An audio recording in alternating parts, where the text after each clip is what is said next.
লিখতে হবে ই রিটার্ন, লিখে সার্চ দিতে হবে। তারপর সবার প্রথমে ই রিটার্ন লেখাটি আসবে, এর উপর ক্লিক করতে হবে। তারপর এরকম একটি ইন্টারফেস আসবে, এই ইন্টারফেস থেকে আপনাকে ই রিটার্ন এটিতে ক্লিক করতে হবে। ই রিটার্নে ক্লিক করলে আপনার সামনে দুটি অপশন আসবে, একটি হচ্ছে আই এম রেজিস্টার্ড, আরেকটি হচ্ছে I am not yet registered. আপনি যদি আগে রেজিস্ট্রেশন না করে থাকেন তাহলে I am not yet registered এই বাটনটিতে ক্লিক করতে হবে। এই বাটনটিতে ক্লিক করলে আপনার একটি মেসেজ দেখাবে। মেসেজটি হলো আপনার সিমটি বায়োমেট্রিকলি নিবন্ধন করা আছে কি না। আপনার সিমটি বায়োমেট্রিকলি নিবন্ধন করা আছে কি না এটি জানতে হলে আপনাকে 16001# এই নম্বরে ডায়াল করে জানতে হবে। তারপর ওকে ক্লিক করে দিতে হবে।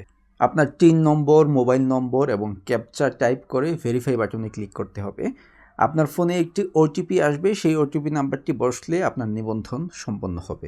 আমি যেহেতু আগে ভেরিফাই করে রেখেছি সেজন্য আমি আর ভেরিফাই করছি না। আমি ব্যাকে গিয়ে আই এম অলরেডি রেজিস্টার্ড এই অপশনে ক্লিক করে আমার টিন নম্বর, মোবাইল নম্বর এবং ক্যাপচা টাইপ করে সাইন ইন বাটনে ক্লিক করলাম। সাইন ইন বাটনে ক্লিক করার পর আমার সামনে এরকম একটি পেজ আসলো। এই পেজের বাম পাশের উপরের কর্নার থেকে রেগুলার ই রিটার্ন এই অপশনে ক্লিক করতে হবে। ক্লিক করার পর এই যে পেজটি আসলো, এই পেজটি খুবই গুরুত্বপূর্ণ। এই পেজের শুরুতেই রয়েছে assessment information, return scheme self, assessment ইয়ার 2025-26, ইনকাম ইয়ার যা আছে তাই রেখে দিলাম, রেসিডেন্ট স্ট্যাটাস। রেসিডেন্ট মানে হলো আপনি বাংলাদেশের জন্মগ্রহণ করেছেন, আপনি বাংলাদেশের নাগরিক।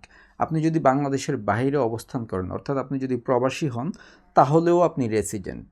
নন রেসিডেন্ট হলো বাংলাদেশে অনেক বিদেশি কাজ করে তারা, যেমন বিদেশি বিভিন্ন রাষ্ট্রদূত অথবা বাংলাদেশের বিভিন্ন প্রতিষ্ঠানে অনেক বিদেশি কাজ করেন, তারা হচ্ছে নন রেসিডেন্ট। কিছু কিছু খাত আছে, এসব খাত থেকে আপনি যত টাকায় আয় করেন না কেন আপনাকে কোনো ট্যাক্স দিতে হবে না। এই খাতগুলো হচ্ছে ট্যাক্স এক্সেম্পটেড। যেমন আপনার যদি সফটওয়্যার এবং আইটি বিজনেস থাকে, আপনি যদি সেখান থেকে আয় করে থাকেন তাহলে আপনাকে কোনো ট্যাক্স দিতে হবে না। ফরেন রেমিটেন্সের উপরে কোনো ট্যাক্স দিতে হয় না। আপনি যদি বিদেশে হস্তশিল্প রপ্তানি করে থাকেন, এই রপ্তানি থেকে আপনার যে আয় হবে সেই আয়ের উপর আপনাকে কোনো ট্যাক্স দিতে হবে না। হেডস অফ ইনকাম, আমার কোনো ট্যাক্সেবল আয় আছে কি না, ইয়েস দিয়ে দিতে হবে। নিচে আয়ের আরও কতগুলো খাত রয়েছে, এগুলোর মধ্য থেকে আপনার ক্ষেত্রে যে খাতগুলো প্রযোজ্য সেই খাতগুলোতে ক্লিক করতে হবে এবং টিক চিহ্ন দিয়ে দিতে হবে। যদি ক্লিক না করেন তাহলে আপনি সেই খাত থেকে আয়ের তথ্য পরবর্তীতে উপস্থাপন করতে পারবেন না। এই খাতগুলো হচ্ছে ইনকাম ফ্রম এমপ্লয়মেন্ট, চাকরি থেকে আয়, ইনকাম ফ্রম রেন্ট অর্থাৎ ভাড়া থেকে আয়, ইনকাম ফ্রম এগ্রিকালচার কৃষি থেকে আয়, ইনকাম ফ্রম বিজনেস ব্যবসা থেকে আয়, ক্যাপিটাল গেইনস এর মানে হচ্ছে জমি বা ফ্ল্যাট বিক্রি করে আপনি যে আয় করেন সেই আয়ের টাকা, ফাইন্যান্সিয়াল অ্যাসেটস এর মধ্যে রয়েছে ফিক্সড ডিপোজিট, সঞ্চয়পত্র ইত্যাদি। ইনকাম ফ্রম আদার সার্ভিসেস, এই আদার সার্ভিসের মধ্যে রয়েছে লটারি এবং রয়্যালিটি থেকে আয়। আমার যেহেতু শুধু চাকরি থেকে ইনকাম রয়েছে এই জন্য আমি ইনকাম ফ্রম এমপ্লয়মেন্ট এটিতে ক্লিক দিলাম। আরও কিছু আয়ের খাত রয়েছে, যেমন ফার্মের পার্টনার হিসেবে আপনার আয় থাকতে পারে, as a member of an AOP association of person অর্থাৎ কোনো ব্যক্তি সংঘের সদস্য হিসেবে আপনার কোনো আয় থাকতে পারে, ইনকাম আর্নড আউটসাইড বাংলাদেশ, আপনার যদি বাংলাদেশের বাহির থেকে কোনো আয় হয়ে থাকে তাহলে আপনি এটাতে ক্লিক করতে পারেন, income earned by spouse or minor children. আজকাল অনেকেই আছে যাদের বয়স অনেক কম, যারা অষ্টম শ্রেণীতে নবম শ্রেণীতে পড়ে কিন্তু ফেসবুক, ইউটিউবিং অথবা ফ্রিল্যান্সিং করে অনেক টাকা আয় করছেন, নিজস্ব কোনো ইনকাম ট্যাক্স ফাইল নেই। এরকম সন্তান যাদের রয়েছে তারা তাদের সন্তানের আয় তাদের আয়ের মধ্যে প্রদর্শন করতে পারবেন। তারপর সেভ অ্যান্ড কন্টিনিউ বাটন চাপতে হবে। তারপর আপনাকে আরও কিছু এডিশনাল ইনফরমেশন দিতে হবে। শুরুতেই যেটি রয়েছে সেটি হচ্ছে location of the main sources of income, আপনি কোন জায়গা থেকে আয় করেছেন। Dhaka south city corporation, Dhaka north city corporation, Chittagong city corporation, other city corporation and any other area. আমি যেহেতু ঢাকা সাউথ সিটি কর্পোরেশন অবস্থান করছি আমি Dhaka south city corporation select করে দিলাম। কিছু কিছু ক্ষেত্র আছে যেখানে আপনি বিনিয়োগ করলে কোনো ট্যাক্স দিতে হবে না, যেমন সরকারি চাকরিজীবীদের জন্য জিপিএফ ফান্ড, জীবন বীমার প্রিমিয়াম, ডিপিএস 1,20,000 পর্যন্ত। এই বিনিয়োগের জন্য আপনাকে কোনো ট্যাক্স দিতে হবে না। আপনার যদি এই ধরনের কোনো বিনিয়োগ থেকে থাকে তাহলে আপনি এই অপশনটিতে ক্লিক করতে পারেন।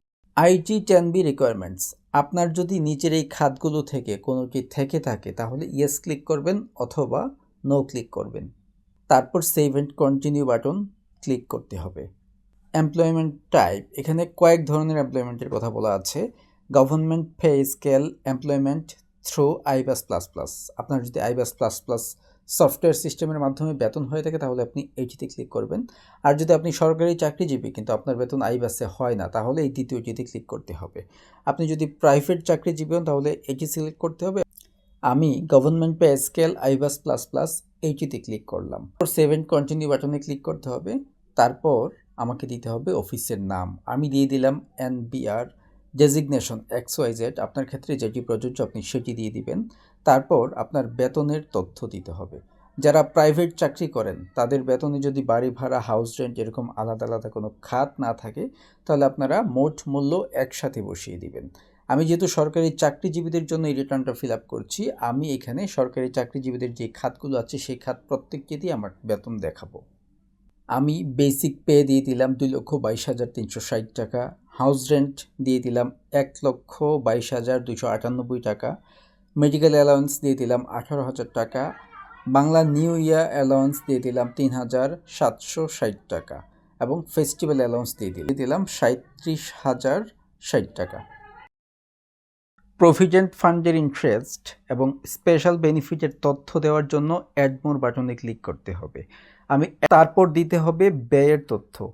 ব্যয়ের তথ্য আপনাদের ব্যয় অনুযায়ী দিবেন। আমি এখানে ফুড অ্যান্ড ক্লদিং বাবদ দিয়ে দিয়েছি 1,20,000 টাকা, বাড়ি ভাড়া বাবদ 1 লক্ষ টাকা, ইউটিলিটি বিল বাবদ 3,000 টাকা এবং আদার্স বাবদ দিয়ে দিলাম 5,000 টাকা। আপনারা আপনাদের মতো করে দিয়ে দিবেন। তারপর সেভ এন্ড কন্টিনিউ বাটন চাপতে হবে। খুবই গুরুত্বপূর্ণ। প্রথমেই রয়েছে অ্যাসেটস, বিজনেস ক্যাপিটাল, ব্যবসায় বিনিয়োগ যদি থাকে আপনার কোনো, তাহলে সেটা এখানে দেখাতে হবে। নন এগ্রিকালচারাল প্রপার্টি, আপনার যদি নন এগ্রিকালচারাল কোনো প্রপার্টি থাকে এটাতে ক্লিক করতে হবে। এগ্রিকালচারাল প্রপার্টি থাকলে এখানে ক্লিক করতে হবে। ফাইন্যান্সিয়াল অ্যাসেটস, অর্থাৎ আপনার যদি কোনো সঞ্চয়পত্র, ফিক্সড ডিপোজিট থাকে তাহলে এইটাতে ক্লিক করতে হবে। গাড়ি থাকলে এখানে ক্লিক করতে হবে। আমার যেহেতু এগুলো কিছুই নাই, আমি এগুলোর কোনোটাতেই ক্লিক করলাম না, আমি শুধু গোল্ডে ক্লিক করলাম। পার্টিকুলারসে লিখে দিলাম গোল্ড। কিভাবে অর্জন করলাম? আমি গিফটের মাধ্যমে পেয়েছি, গিফট দিয়ে দিলাম, পরিমাণ দিলাম 5, ইউনিট দিয়ে দিলাম ভরি। এখন যেহেতু এটা আমি গিফটের মাধ্যমে পেয়েছি, আমি ভ্যালুটাকে 0 দিয়ে দিলাম। এখন আমি যেই বিষয়টা দেখাবো সেটি অনলাইন ইনকাম ট্যাক্স দাখিলের ক্ষেত্রে খুবই গুরুত্বপূর্ণ। অনলাইনে দাখিলপত্র দাখিলের নিয়ম অনুযায়ী এই যে ডিফারেন্স, এটি অবশ্যই 0 হতে হবে। এখন যে ডিফারেন্সটি দেখাচ্ছে সেটি হচ্ছে আমার গত বছরের আয় থেকে ব্যয় বাদ দিলে যেটি থাকে সেটি।